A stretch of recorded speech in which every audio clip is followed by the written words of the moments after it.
PH sin theta BH cos theta। নমস্কাৰ ছাত্ৰ ছাত্ৰী বন্ধু বান্ধৱীসকল, আজি আমি ত্ৰিকোণমিতিৰ হাইট এণ্ড ডিষ্টেন্সৰ অংক কৰোঁতে ক'ত আমি sin থিটা আৰু ক'ত আমি tan থিটা আৰু ক'ত আমি cos থিটা লিখিম সেই বিষয়ে আমি আলোচনা কৰিম। এটা মই ফৰ্মুলা লৈ আহিছোঁ, sin থিটা হ'ব আৰু ক'ত tan থিটা হ'ব আৰু ক'ত cos থিটা হ'ব। এইটো হৈছে PhD। PhD-টোৰ D-টো কাটি দিলে PHB। মনত ৰাখিলে তিনিটা এতে এলফাবেট আছে 1 2 3, এই তিনিটা PHB, PH PH sin theta BH cos theta PB মানে tan theta। প্ৰথমটো কেনেকৈ মনত ৰাখিম যে প্ৰথমটো PH, এইটো প্ৰথমটো PH sin theta, cos theta শেষৰ পৰা দ্বিতীয়টো BH, এইটো BH cos theta আৰু tan theta PB। তাৰমানে sin theta মানে PH মানে perpendicular hypotenuse আৰু cos theta মানে কি উল্টাকে BH, B মানে বেস, H মানে hypotenuse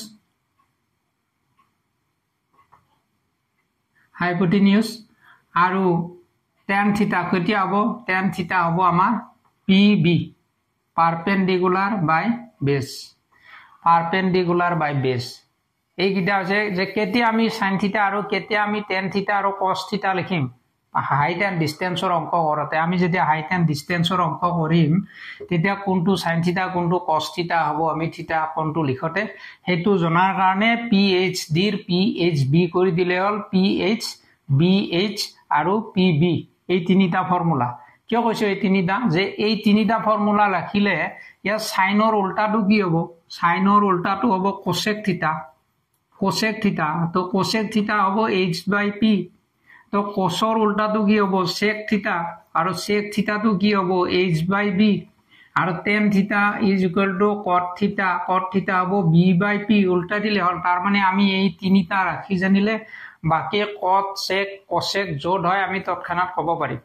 মেইন বস্তু হ'ল এইটো, এই তিনিটা এলফাবেট মনত ৰাখি আমি ফৰ্মুলাটো মনত ৰাখিব লাগিব। আমি এই sin theta cos theta tan theta ৰ ভ্যালুটো হাইট এণ্ড ডিষ্টেন্সৰ অংকবিলাক কৰিব পাৰিম। যেতিয়া আমি বেস বাই হাইপোটেনিউজ পাম তেতিয়া আমি কি ক'ম? cos theta ক'ম, তেতিয়া আমাৰ cos theta ওলাব। এইখিনি আমি জানিব লাগিব। এইখিনি হৈছে বেসিক কথা। ক্লাস 9 10 ৰ পৰা 11 12 হৈ কম্পিটিটিভ পৰীক্ষাটো আহে। এইখিনি আমি বেসিক কথাখিনি জানিব লাগিব। তাৰ উপৰি আৰু এটা কথা জানিব লাগিব, সেইটো হৈছে ডিৰেকশন। আমি ডিৰেকশনটো জানিব লাগিব, কোনটো ডিৰেকশনত কি বস্তু দিয়া আছে। তো আমি প্লাস চিহ্ন লিখিব লাগিব। এনেকে প্লাস চিহ্ন লিখিলে এইটো ইষ্ট, এইটো ওয়েস্ট, এইটো নর্থ আৰু এইটো সাউথ। এই ডিৰেকশনটো আমি হাইট এণ্ড ডিষ্টেন্সৰ ক্ষেত্ৰত জানিব লাগিব, ইষ্ট ওয়েস্ট নৰ্থ সাউথ। আৰু যেতিয়া আমি মাজেৰে এইটো টানিম এইটো কম নৰ্থ ইষ্ট ডিৰেকশন আৰু এইটো কম সাউথ ওয়েস্ট ডিৰেকশন আৰু এইটো কম ইষ্ট ডিৰেকশন, সাউথ ইষ্ট ডিৰেকশন আৰু এইটো কম নৰ্থ ওয়েস্ট ডিৰেকশন। তো এইটো হৈছে ডিৰেকশন। এই ডিৰেকশনৰ এই ফৰ্মুলাটো আমি মনত ৰাখিব লাগিব। প্লাস কৰিলে যেটো ৰাইট সাইডে থাকিব সেইটো ইষ্ট ওয়েস্ট আৰু নৰ্থ আৰু সাউথ।